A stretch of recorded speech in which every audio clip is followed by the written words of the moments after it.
Baik, di sini saya akan memaparkan materi mengenai kesehatan lingkungan, kesehatan reproduksi, K3, dan gizi bagi masyarakat. Sebelum itu, perkenalkan nama saya Lusnila Nuwaruhu dengan NIM 10202401. Nah, yang pertama ada kesehatan lingkungan, yang dimana kesehatan lingkungan menurut WHO adalah suatu keseimbangan ekologi yang harus ada antara manusia dan lingkungan agar dapat menjamin keadaan sehat dari manusia. Pengertian kesehatan lingkungan dapat ditemukan pada Peraturan Pemerintah Nomor 66 Tahun 2014 tentang Kesehatan Lingkungan dan Keputusan Menteri Kesehatan Republik Indonesia Nomor HK 0107 Kemenkes 4788 2021 tentang standar profesi tenaga sanitasi lingkungan. Kesehatan lingkungan adalah upaya pencegahan penyakit atau gangguan kesehatan dari faktor risiko lingkungan untuk mewujudkan kualitas lingkungan yang sehat, baik dari aspek fisik, kimia, biologi, maupun sosial. Adapun tujuan dari kesehatan lingkungan adalah yaitu mewujudkan kualitas lingkungan yang sehat, baik fisik, kimia, biologi, maupun sosial yang memungkinkan setiap orang mencapai derajat kesehatan yang setinggi-tingginya. Nah, menurut WHO ada 17 ruang lingkup kesehatan lingkungan, yaitu yang pertama penyediaan air minum, pengelolaan air buangan dan pengendalian pencemaran, pembuangan sampah padat, pengendalian vektor, pencegahan atau pengendalian pencemaran tanah oleh ekskreta manusia, higiene makanan, termasuk higiene susu, pengendalian pencemaran udara, pengendalian radiasi, kesehatan kerja, pengendalian kebisingan. Lalu perumahan dan pemukiman, aspek saling dan transportasi udara, perencanaan daerah dan perkotaan, pencegahan kecelakaan, rekreasi umum dan pariwisata, tindakan-tindakan sanitasi yang berhubungan dengan keadaan, epidemi atau wabah, bencana alam, dan perpindahan penduduk, dan tindakan pencegahan. Kesehatan reproduksi. Kesehatan reproduksi adalah keadaan sehat secara fisik, mental, dan sosial secara utuh. Tidak semata-mata bebas dari penyakit atau kecacatan yang berkaitan dengan sistem, fungsi, dan proses reproduksi. Kesehatan reproduksi mengacu pada kondisi sistem reproduksi pria dan wanita pada semua tahap kehidupan. Sistem ini terdiri dari organ dan kelenjar penghasil hormon, termasuk kelenjar pituitari di otak. Ruang lingkup kesehatan reproduksi dalam lingkup kehidupan yaitu terdiri dari beberapa bagian. Ada kesehatan ibu dan bayi baru lahir, pencegahan dan penanggulangan infeksi saluran reproduksi termasuk PMS, HIV, dan AIDS. Ketiga, pencegahan dan penanggulangan komplikasi aborsi, kesehatan reproduksi remaja, pencegahan dan penanganan infertile, kanker pada usia lanjut, dan berbagai aspek kesehatan reproduksi lain misalnya kanker, serviks, mutilasi genital, fistula. Ketiga, atau keselamatan dan kesehatan kerja. Menurut International Labour Organization, kesehatan keselamatan kerja atau Occupational Safety and Health adalah meningkatkan dan memelihara derajat tertinggi semua pekerja baik secara fisik, mental, dan kesejahteraan sosial di semua jenis pekerjaan, mencegah terjadinya gangguan kesehatan yang diakibatkan oleh pekerjaan, melindungi pekerja pada setiap pekerjaan dari risiko yang timbul dari faktor-faktor yang dapat mengganggu kesehatan, menempatkan dan memelihara pekerja di lingkungan kerja yang sesuai dengan kondisi fisiologis dan psikologis pekerja dan untuk menciptakan kesesuaian antara pekerjaan dengan pekerja dan setiap orang dengan tugasnya. Perkembangan ketiga tidak terlepas dari perkembangan ilmu-ilmu kesehatan. Yang pertama, kesehatan kerja adalah promosi dan pemeliharaan kesehatan fisik, mental, dan sosial setinggi-tingginya di semua jenis pekerjaan dengan melakukan pengendalian risiko dan penyesuaian pekerjaan dengan tenaga kerja dan sebaliknya.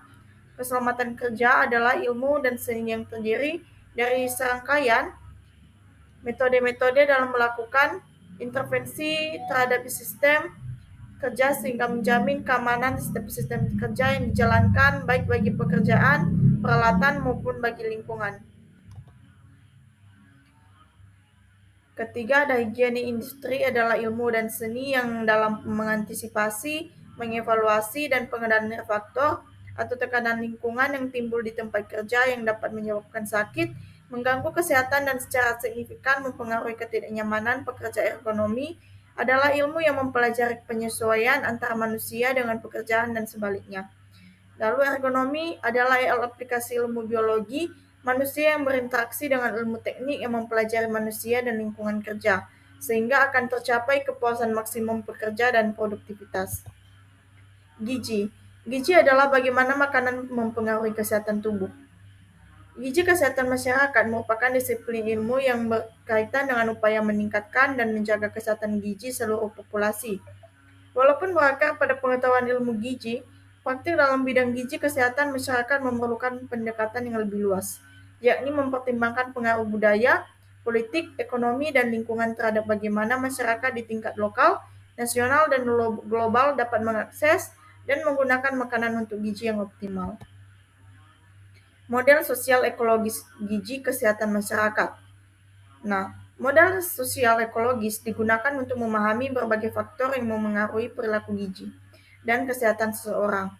Model ini terdiri dari beberapa tingkat pengaruh, yaitu yang pertama tingkat individu, meliputi usia, jenis kelamin, tingkat pengetahuan, literasi kesehatan, preferensi makanan, dan pengalaman hidup yang memengaruhi pilihan makan, serta perilaku kesehatan.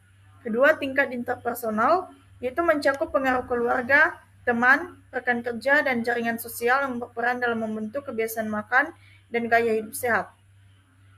Ketiga, tingkat organisasional, meliputi lingkungan sekolah, universitas, tempat kerja, fasilitas rekreasi, dan organisasi masyarakat yang dapat memengaruhi akses terhadap makanan dan aktivitas kesehatan.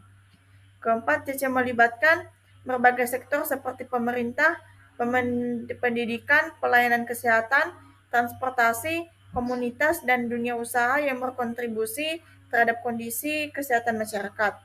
Lalu tingkat sosial dan kebijakan mencakup budaya, nilai, agama, norma sosial, serta kebijakan dan regulasi pemerintah yang memengaruhi perilaku dan status gizi masyarakat.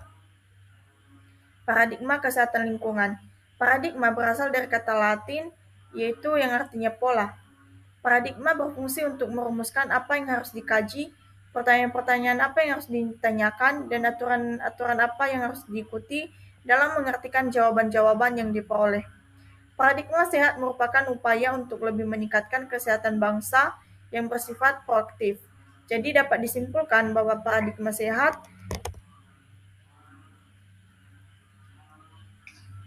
paradigma kesehatan lingkungan yaitu menggambarkan hubungan interaktif antara berbagai komponen lingkungan dengan dinamika perilaku penduduk. Model hubungan berbagai variabel dengan datangnya penyakit merupakan dasar bagi analisis kejadian sehat sakit dalam satu wilayah dan merupakan batasan-batasan yang jelas dalam kesehatan lingkungan. Upaya penanggulangan kesehatan adalah atau merupakan serangkaian kegiatan terorganisir yang bertujuan untuk mencegah, mengendalikan, dan mengatasi masalah kesehatan masyarakat baik bagi penyakit menular maupun tidak menular. Ini mencakup pendekatan promotif, preventif, kuratif, dan rehabilitatif. Di Indonesia, upaya ini didukung oleh kebijakan pemerintah seperti Program Jaminan Kesehatan Nasional atau JKN, deteksi dini, imunisasi, dan penanganan kejadian luar biasa. Penggunaan media. Media promosi kesehatan adalah semua sarana atau upaya untuk menampilkan pesan atau informasi yang ingin disampaikan oleh komunikator, baik itu melalui media cetak, elektronika, dan media luar ruang, sehingga sasaran dapat meningkat pengetahuannya yang akhirnya diharapkan dapat berubah perilakunya ke arah positif terhadap kesehatan media yang berfungsi sebagai perantara antara komunikator dengan penerima pesan. Jenis-jenis media promosi kesehatan.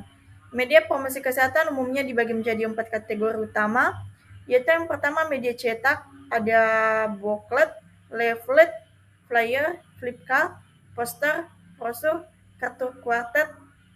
Kelebihannya murah, mudah dibawa, dan dapat dibaca berulang. Kedua, media elektronik, ada video, audio, PowerPoint, animasi, televisi, radio, aplikasi mobile, dan website.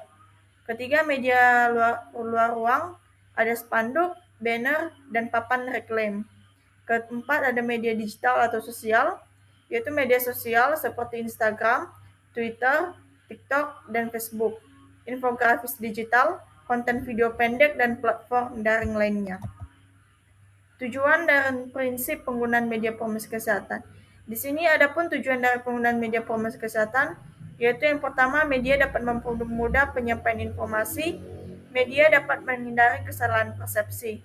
Kedua, media dapat memperjelas informasi yang disampaikan, lalu media dapat mempermudah pengertian, media dapat mengurangi komunikasi verbalistik, media dapat menampilkan objek yang dapat ditangkap dengan mata, lalu media dapat memperlancar komunikasi, dan lain-lain.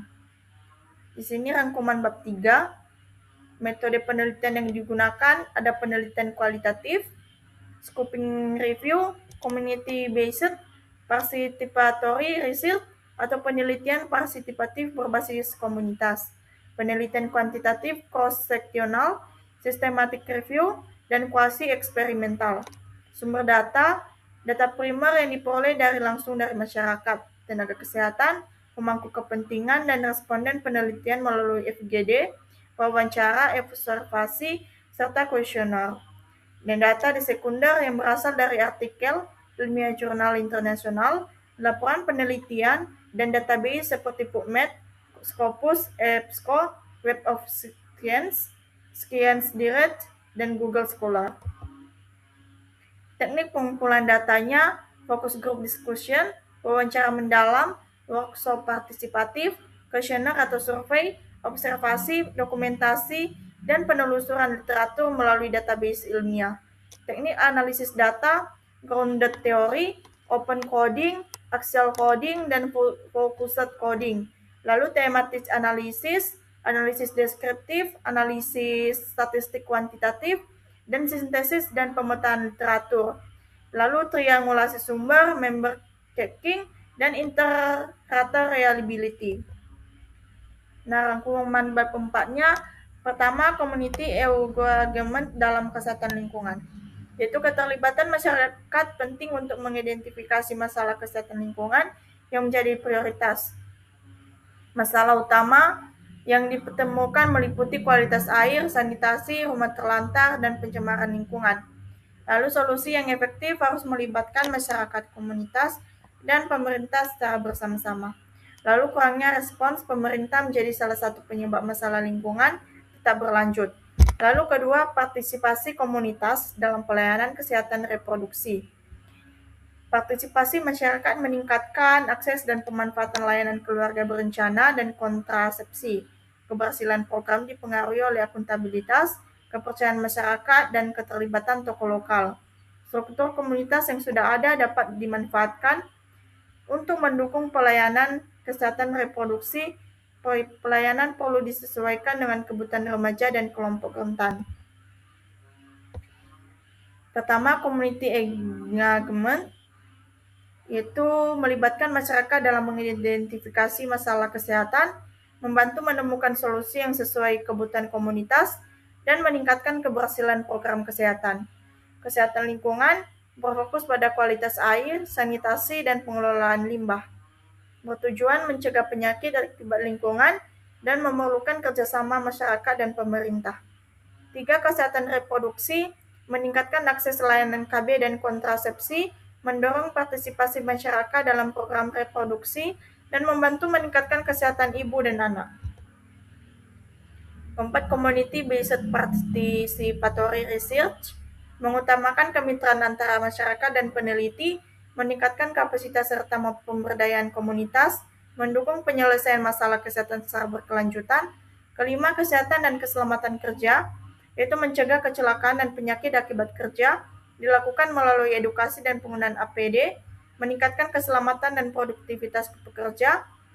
6. Gizi kesehatan masyarakat, menangani masalah stunting, anemia, dan gizi buruk, dilakukan melalui edukasi dan perbaikan pola makan, dan bertujuan meningkatkan status gizi masyarakat.